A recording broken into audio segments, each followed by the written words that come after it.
All right, Jeremy here, Jeeps Unlimited PartsBreakers.com, 303-666-9020. We had some absolutely crazy weather here in Colorado, which is not abnormal, but we went from, let's see, a little rain, then some sleet, then some hail. And mind you, this is February of 2024, so not very common for this time of year, but anyway, it kind of delayed a little bit of this frame. This bad boy just got pulled and is probably the most desirable frame that we sell out of this yard, and also meaning it's the hardest one to get. We don't sell, we don't buy, let's say, put it this way, wrecked Wranglers like a lot of big yards are going to. So that's going to be a big difference between us and some of the big guys out there, and therefore, we spend a little bit more on them. But we're able to get, straight frame. So with that said, we always measure them. We have actually a jig I had set up a few years ago. We plop these into, even when they look good, just in case if it's ever been repaired, it's easy to tell there. Excuse me.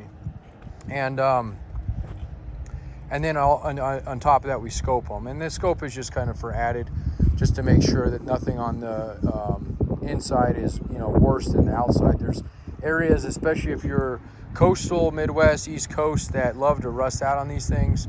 And fortunately for out here, we don't see that very often. So one thing I'm going to preface right now is that I did not wash this frame. One of my guys did, and it is the difference between an owner washing a frame and an employee. Now, I'm going to give him a little bit of shit for that. He's actually a great guy. He does a lot of other things fantastic. So I can't beat up on him too much, but we do have a nice hot seat over here, and if the time is spent, it's not super difficult to get these things just with water and heat, just absolutely beautiful. So I can rewash it after I get it posted. If you're going to be sandblasting it anyway or painting it, then no big deal, but I will definitely do that unless I hear otherwise. From whoever buys it. And usually shelf life on a frame like this is, if it lasts a week, I'd be surprised. Usually we have somebody lined out. In this case, we've had probably 6 or 7 calls just this week alone, specifically 9702. Now, real quick here, I do have another option for another frame, and that is actually already listed. It's the 03-06. You can get an 03-06 to work on a 9702, but if you do it, we usually sell it as everything you need, so you don't have to do any welding or grinding or cutting or anything like that, and that's available as well. The advantage on doing it that way, it does cost a little bit more, but you get a couple extra things in it that you may already need anyway, and we do a little bit better deal on those things because you're buying a frame. So if you want to go that route, it's a slightly thicker frame. They are a little bit more heavy duty. I don't know if that actually equates to them rusting out or not any more or less, but nonetheless, it's something I like to say. So if this one sells, that is an option as well. We don't always have those ones, but we do seem to get those a little bit more common in. And here's the man of the hour right here, Chris. The wash job I'll give you is a B. A B? Oh man. Yeah. But that's okay. I was just explaining to everybody, you do enough else good around here that I can't give you too much crap. So anyway, so I'm just going to go over it top to bottom, and the main purpose is for you to see it is if you're standing here in person. If there's any spots that are oxidized or starting to see a little bit of any kind of scaling or buildup, I'll go over those. But here's your back half. Obviously, that's self-explanatory, nice straight, and absolutely no rust here. This area is very common to start seeing rust. This one's actually in pretty good, clean shape. The original. What you're seeing here, ladies and gentlemen, is all the factory. This is all black factory original paint from whatever year. This is, I believe it was off of a 99 or 2000. So it's a pretty old frame for still having almost all of the black, the original factory paint still intact, is saying quite a bit. And I always like to show that out because it's, usually a rusty frame or even a well-used one will have that, or people have doctored them up, and that's not something we like to do. If you want us to paint it, we'd be happy to. But I always want to show people as it sits, so you know exactly what you're getting. So, okay. So these guys here, the guys left the bolts in them. These almost always break off. The fact that those are, in here for the most part. The other one I can probably find for you, these two, but They're not broken. Those are almost always break. So, and the upper support's in great shape. The holes for your bushings, notice how round they are still. They're not all wallowed out or ovaled out. Usually those go pretty quick. And you can see them on this side as well. And then the top of the coil buckets, again, to see them a little ugly, these are not these aren't bad, but they're not the prettiest things either. There's no, you know, they might have a couple small layers, I guess, there. But this is all, even a wire wheel would go quite a ways with that, and then a rust inhibitor to prevent it from doing anything else, whatnot. So, and then this is the areas that you can kind of see. This is still pretty grimy, so that hot seat should have taken all this off. You can kind of see. I mean, the good news is it's nice clean paint underneath, but normally when I wash these, this is all gone. Just some pride I've always taken in this stuff. So, but anyway, I realize that won't make or break a sale, but it's just something I like doing. So our frames always come out to be super clean. And then of course you got your other mounts down through here. Again, nice, perfect circulars like you want to see. None of the brackets are twisted, disformed. Usually if these ever gotten hit, that's where you'll first see some sort of twist in them, or and they'll, you know, when you pop the tub, they're almost spring out of there. You can feel there was tension on them. Control arm mounts, excellent shape, both upper and lower. I'll flip it over here on the bottom and show you the bottom here, and then on towards up to your front. Again, this is a 4.0 6-cylinder, so 9702. And yes, you could use this on the ladder, but the ladder 03 to 06, it would be, you know, you're better off just calling and getting that one, because I have one or two of those.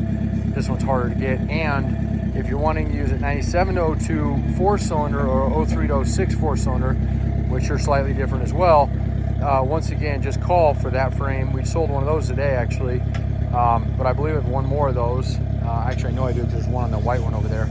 But anyway, just always call which you have, and then if I have to put you into something else, I'll explain on how we do that and how we do it without you having to do, like I said before, the cutting, the grinding, the welding, all that stuff. So top of the coil buckets are absolutely beautiful. These are other areas I see oftentimes rusting out. This one's starting to get a little bit of spot there. You can kind of see a little bit, and probably from brake or something that leaked down, battery acid from the top, peeled the paint off, and then it just oxidized. If you don't take care of it, you start getting a little bubbling. So definitely a little bit there. And we'll make sure that obviously it doesn't leach all the way through, and I know it didn't, but I'll show you anyway when I flip it. Okay, and then of course your last mount there is your front one, also perfect, another one that loves to go. And then these guys, you can just see how clean, see the shininess down here. I love to show, you know, because one of the things that we don't want you to do is get a frame or a tub, depending if you're looking for that as well, one or the other, and have to do a ton of work to them to get them prepped, ready to reuse. So if one of my guys has broken a bolt out, I usually will make them extract it. If we have somebody lined up and in a hurry for it, we'll get down a little bit on price. But nonetheless, on this one, your shock mounts, your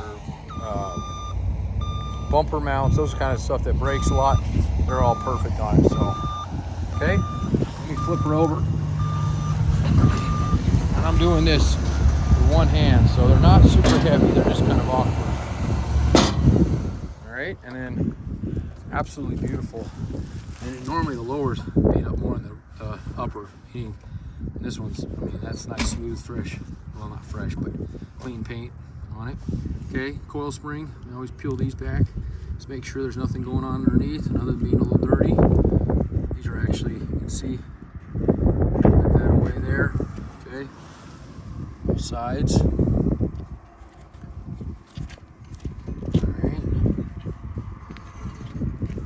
Usually we'll have these pulled, these bumpers, but if you need them, I don't mind throwing them in there for you. Okay, and then of course your back half. Now, the Midwest East Coast frames, this is usually the area, this back horn area they call them, is usually where they go. So this is one of the areas we make sure we get down with the scope in, just to double check there's nothing going on back here.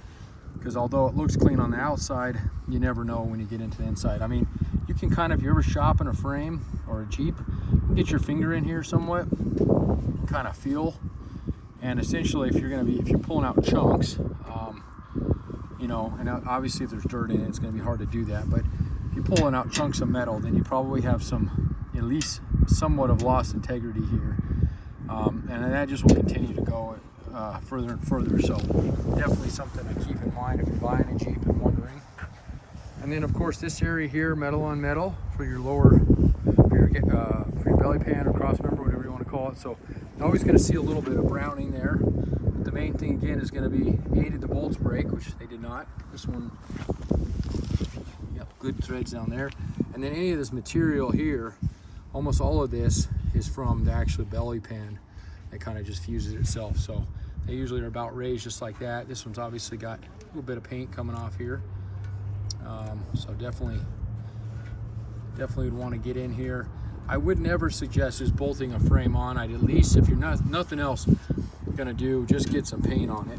But and I would particularly suggest on this kind of areas to get in there with, if nothing else, a wire wheel or just something to get it kind of knocked down, and then use something on it. But there's a ton of products with Pore 15 and fillers and you name it. There's a ton of industry going into rust prevention right now. So any questions you might have on that, I can give you a little bit, but we can point you to guys out on the Midwest, East Coast that have really taken upon their duties to figure out a solution from this happening, especially on these guys that are rebuilding these things now, because that's the last thing they want to do is do a client's job or their own and then have the same thing happen 3 years later, which, you know, unbelievably how fast stuff rusts out there. So that's going to do it. I don't believe I missed anything. If I did, please feel free to reach out. Again, 303-666-9020, partsbreakers.com.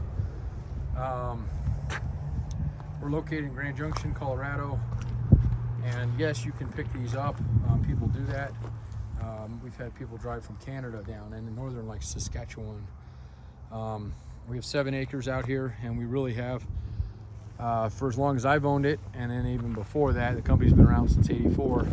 Prided ourselves on nice, clean, rust-free parts. So if you need tubs, I have a few really clean TJ tubs right now, and they have some different splits in them. They don't follow the same frame splits. They're 97 to 01, 02 is on its own, and then you have your 03 to 06. They'll all pretty much bolt right on. There's not many modifications you have to make for those in order to work one later or an earlier, but there's some definitely changes on the firewall, how the seats mount, especially the rear and whatnot. So again, if you tell me what you have, I'll get you what you need, and then you don't have to monkey with trying to make something work. Okay, good amount of YJ tubs finally. Those were kind of like these, they were hard to get. I got a load of YJ frames, and if you're looking to have a frame on a YJ, it can make you a smoking deal. I'm a little low on 6 cylinders. We got a ton of 4 cylinders. And guys, the frames are the same. The difference is the mounts. So, and yes, if you use one on the other, you would have to cut and grind and weld on. But this guy and this guy here on a 4 cylinder are moved back to compensate for the shortness of the block.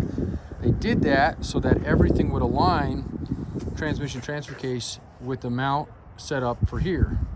So that's why they moved those back, so that going back further, it's identical. Forward, it's different, and the only thing that's forward is these two.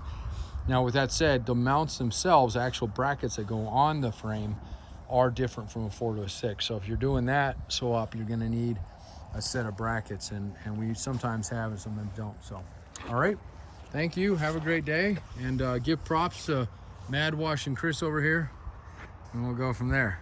Thanks, man.